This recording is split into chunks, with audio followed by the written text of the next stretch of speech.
Okay, in my last video, I talked about we already know that you're supposed to have your license before you be sent out for NYSC. So now every single graduate of SLT is required to have a license. Now, what does this license cover? What can you do with your license as a science laboratory technologist? Okay, so the science laboratory technology is majorly categorized into three major area of specializations. We have the biological slash clinical, then we have the chemical, and we have the physical. Physical. So, and these categories are further subdivided into different specialization. Under the biological and clinical, we have microbiology, virology, histopathology, physiotherapy, yeah, physiology, pharmacology, hematology, and clinical biochemistry, and many others. The same area for chemistry and same area for physical science. So your license will fall under these three major categories. And if you have your license, you are free to practice. You are free to practice under your area of specialization. That is one thing your license has given you. And for you to continue practicing, you need to keep renewing your license, which is an annual fee of at least I think 10,000 naira. I don't know if that's been reviewed, but you pay an annual fee of 10,000 naira to renew your license to keep practicing as a science laboratory technologist. If you don't have your license, you cannot practice. You're not even allowed to practice as a laboratory scientist or a laboratory technologist. So you can practice either as a private lab owner or as someone that works for somebody that works in a lab. So if you want to own your own private lab, yes, your license also covers the area in which you are specialized in.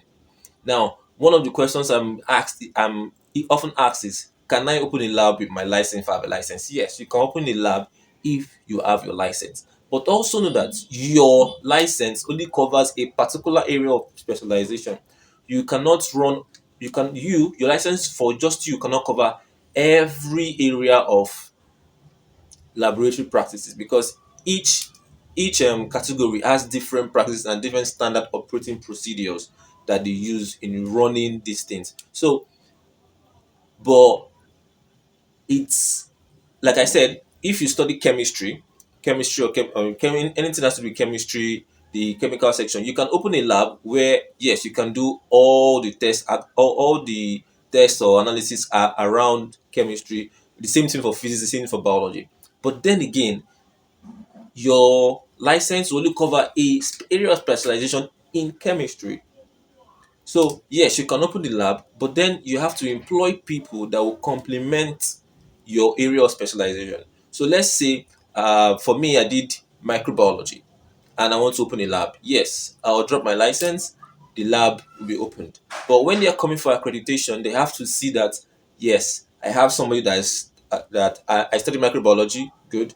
They have to be somebody that did.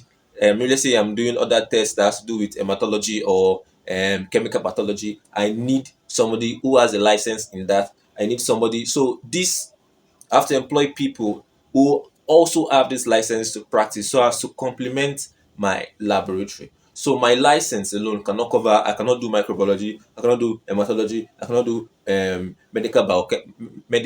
biomedical technology as a microbiologist to cover all of this, even if my laboratory can have all of this. I hope you understand. So your license, yes, you can open the lab with your license. Yes, you can work in an organization. You can work in another lab with your license. So without your license, you are not allowed to practice. If you're practicing, you are now a quack because you have not been licensed by the Nigerian Institute of Science Laboratory Technology. So that is that about that. I'll see you in my next video. In my next video, I think I'll be talking about the processes of getting accredited if you are going to open a private laboratory.